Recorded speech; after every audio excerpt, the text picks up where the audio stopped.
항공모함 도입 결정. 중일 눈치보다 23년 흘려보냈다. 첫 항모 예산 편성까지 무슨 일이. 이케다리 외무상, 독도, 리 영토, 망원, YS, 2만 T급 항모 도입 계획 전격제가 준중일과 갈등 이유로 반대의 무산.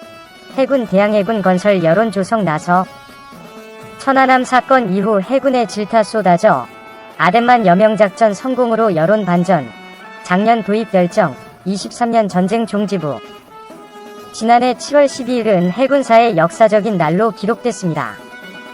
이날 박한기 합참의장과 육해공군 총장 등 군 수뇌부는 해군의 오랜 수건이었던 경항공모함급 대형 수송함이 건조 사업을 추진하기로 결정했습니다. 정부와 군이 공식적으로 사업 추진 결정을 내린 것은 당시가 처음이었습니다. 국민들의 호응도 뜨거웠습니다. 그동안은 항모를 도입해야 하느냐, 도입하지 말아야 하느냐를 놓고 수십 년 동안 옥신각신하느라 연구는커녕 시간만 흘려보냈습니다. 어떤 시기엔 중국과 일본 등 주변국의 눈치를 보느라 어느 시기엔 북한의 연안 기습 도발에 대비한다는 명목으로 정부와 군이 스스로 항모 도입을 거부하기도 했습니다. 그렇게 흘려보낸 시간이 무려 23년입니다. 항모 도입 결정에 왜 이렇게 오랜 시간이 걸린 걸까요? 27일 한국국방연구원이 발간하는 학술지 국방정책연구에 실린 한국형 항공모함 도입 계획과 6.25 전쟁기 해상항공작전의 함의 보고서에 따르면 대항해군에 대한 개념이 희미하게나마 잡히기 시작한 것은 1980년대였습니다. 그 이전인 박정희 정부 시절엔 북한의 지상전력 위협에 대비하느라 해군에 힘을 쏟을 여력이 없었습니다. 대위 위협의 연안 방위, 이젠 항모 필요. 강영호 전 해군교육사령관은 1992년 제1회 함상토론회에서 공개적으로 문제를 제기했습니다. 그는 북한의 지상 위협 때문에 불가피하게 연안 방위에 중점을 뒀던 전략에서 탈피해야 한다. 중국과 일본의 해군력 증강에 대처하고 통일 이후 태평양 시대에 대비하기 위해 항모기동함대 체제를 갖추는 게 급선무라고 했습니다.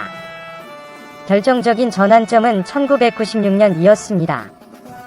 대항해군 개념을 국내에서 처음 공론화한 것으로 알려진 안경태 전 해군참모총장은 그해 4월 김영삼 전 대통령으로부터 수직 이착 6기, 20기를 운용할 수 있는 경항모 도입 계획을 제가받았습니다. 그 배경엔 이케다 유키히코 일본 외무상의 독도 망언이 있었습니다.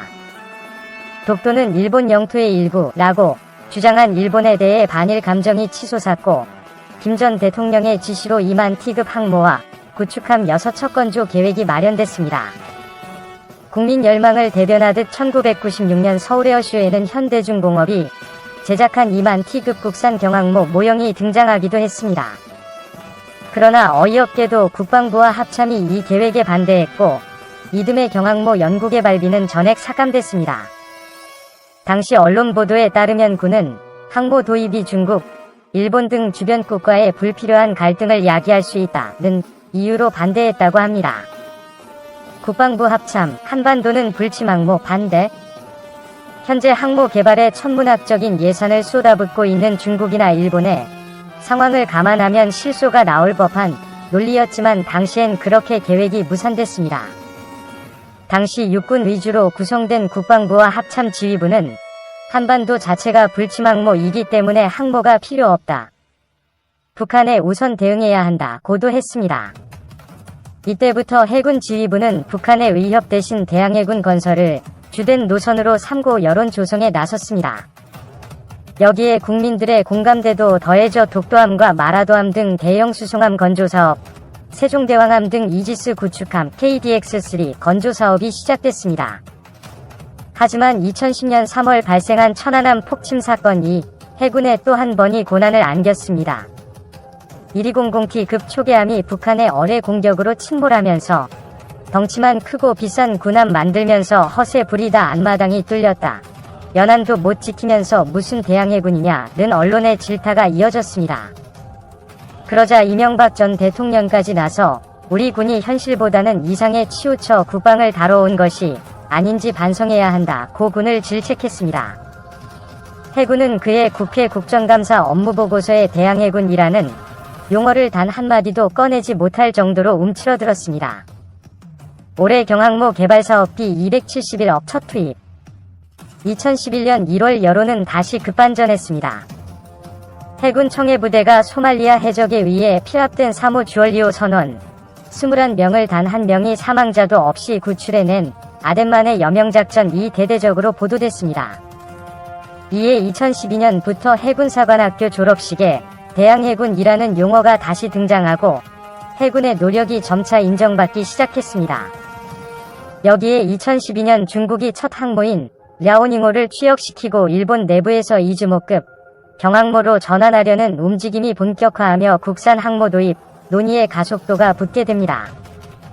그러고도 7년이 더 흐른 지난해 정부는 올해 예산으로 F-35B 스텔스 전투기를 탑재할 수 있는 경항공모함급 대형 수송함 2 개발 사업비 271억 원을 확정했습니다. 항모 건조까지는 앞으로도 10년의 시간이 더 필요합니다. 항모 도입 계획은 지난해까지 무려 23년 동안 수많은 논쟁과 질곡의 역사를 거쳤습니다. 이젠 이런 소모적인 논쟁은 끝내고 건설적인 연구가 필요한 시점 아닐까요? 수십 년간의 논쟁에도 많은 국민이 꿋꿋하게 항모 도입에 응원을 보내고 있다는 점은 그나마 긍정적인 부분입니다. 전투 지원 움직이는 비행장으로 대비. 연구팀은 이미 6.25 전쟁에서 항모의 장점이 입증됐다고 설명했습니다. 핵심은 전쟁 초기 지상군 지원 기능입니다. 전쟁 초기 남한에서 비행장 운용이 어려워지자 미 공군은 일본에서 전투기를 출격시켰습니다. 그렇지만 대한해협 너머에서 온 전투기들은 작전 시간이 15분에 불과했습니다. 그런데 항모를 동원하자 상황이 바뀌었습니다. 공군 전투기들이 표적에 도착하는 데 평균 1시간 7분이 걸린 반면 함재기는 5에서 10분 만에 지상군 지원이 가능했습니다. 이는 낙동강 혈투에서 북한군을 막아 내는 데 결정적인 역할을 했습니다. 미 해병 1사단의 역사적 철수작전인 장진호 전투와 피란민 9만 명과 병력 10만 명을 안전하게 대피시킨 흥남철수도 수많은 함재기의 도움으로 가능했습니다. 당시와는 상황이 다르지만 방사포와 탄도미사일 개발에 열을 올리는 북한이 공군 비행장을 1차 타격 목표로 삼을 수 있다는 점을 간과해선 안 된다는 겁니다. 70년 전이 교훈을 되짚어보며 움직이는 비행장, 항모를 통한 대비가 필요한 시점입니다. 유튜브 채널 24H 밀리터리. 여러분의 구독과 좋아요, 알림 설정은 컨텐츠 제작에 큰 힘이 됩니다. 시청해주셔서 감사합니다. 포스팅이 도움되셨다면 구독하기를 꾹 눌러주세요.